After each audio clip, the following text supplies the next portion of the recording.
Halo Sobat Sukses, kalian pernah nggak sih ngerasa susah banget buat jadi orang yang konsisten di pekerjaan dan di bisnis sehari-hari gitu? Nah terus terang gue juga dulu sama, gue juga kayak gitu.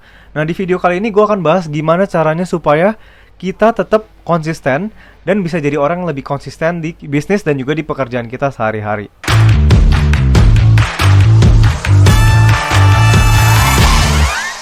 Sebelumnya, yuk kita samain persepsi apa sih itu konsisten.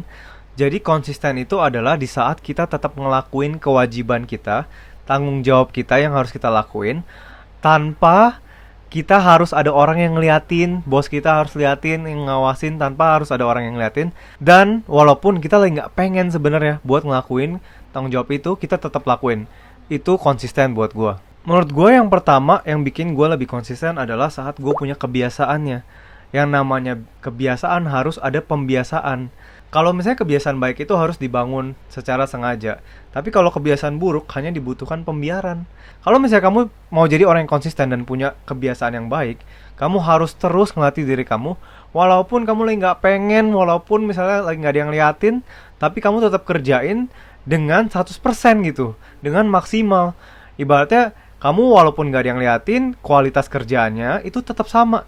Jadi dengan kita punya kebiasaan excellence dan konsisten, secara konsisten terus-terus excellence, ya nanti walaupun orang nggak ada yang liatin atau misalnya kita lagi nggak pengen kerjain, tapi namanya kita udah komit, ya udah kita tetap lakuin yang terbaik. Itu yang pertama.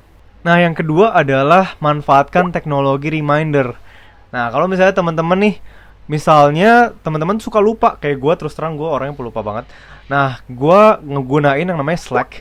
Jadi aplikasi Slack ini punya bisa remind, jadi remind me gitu ya. Remind me buat ngelakuin apa. Dan remind me-nya ini bisa di set misalnya per minggu atau per bulan atau per tanggal berapa, per jam berapa.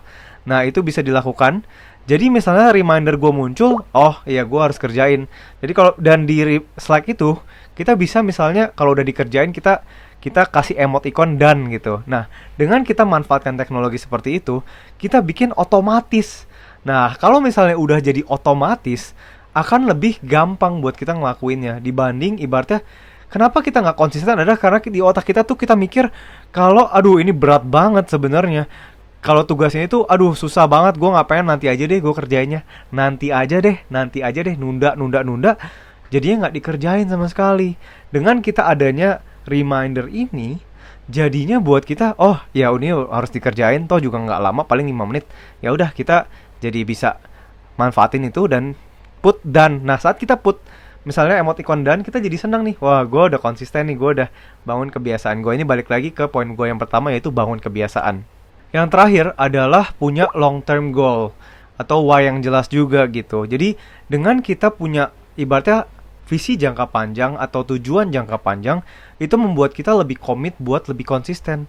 Nah ini nggak usah jauh-jauh deh, balik aja misalnya ke YouTube channel ini. Terus terang, kadang gue juga ngerasa gue nggak pengen syuting, gue nggak pengen bikin konten, gue nggak, karena nggak ada bos juga, nggak ada yang liatin juga. Dan terus terang ya buat bangun kebiasaan itu tuh butuh pembiasaan banget. Dan juga gue juga remind me kalau misalnya ini kontennya harus dibuat nih di tanggal sekian, ya udah gue hajar dah, gue langsung kerjain. Nah buat kita long term goal sendiri, kalau misalnya kenapa gue bikin YouTube ini kan, gue pengen lihat Indonesia punya pengusaha yang lebih banyak dan buka lebih banyak lapangan pekerjaan. Dengan itu, gue bisa berkontribusi untuk kemajuan perekonomian dari Indonesia sendiri. Itu adalah long term goalnya gue. Jadi, gue pengen banyak pengusaha-pengusaha baru yang terlahir dari channel Bosen Jadi Karyawan. Nah, dengan gue fokus sama long term goal gue, ya gue jadi lebih pengen komit tuh buat lakukan konten setiap minggu. Dan ya itu jadi kebiasaan aja gitu. Kalau misalnya gue nggak bikin konten tuh ada yang aneh juga. Jadi itu poin pentingnya. Walaupun misalnya sampai sekarang ini di channel ini gue belum dapat dibayar apapun sama YouTube gitu ya, tapi gue pengen terus kasih konten yang bermanfaat dan juga quality konten buat sobat sukses di sini semua. Nah, itu gimana caranya kita tetap jadi konsisten? Pertama harus bangun kebiasaan, gunain teknologi reminder, dan juga fokus sama long term goal kamu. Kalau misalnya konten ini bermanfaat, jangan lupa di like dan di subscribe. Karena kalau misalnya channel ini hit 10.000 subscriber, kita akan lakukan seminar online gratis ke karyawan-karyawan yang lagi mau mulai usaha, supaya lebih banyak karyawan-karyawan yang bisa mulai usaha dan buka lebih banyak lapangan pekerjaan. Nah, thank you banget buat teman-teman yang udah nonton sampai habis. Jangan lupa di-share ke temannya juga. Semoga kamu bisa punya bisnis yang sukses dan saatnya kamu jadi pengusaha. Dah.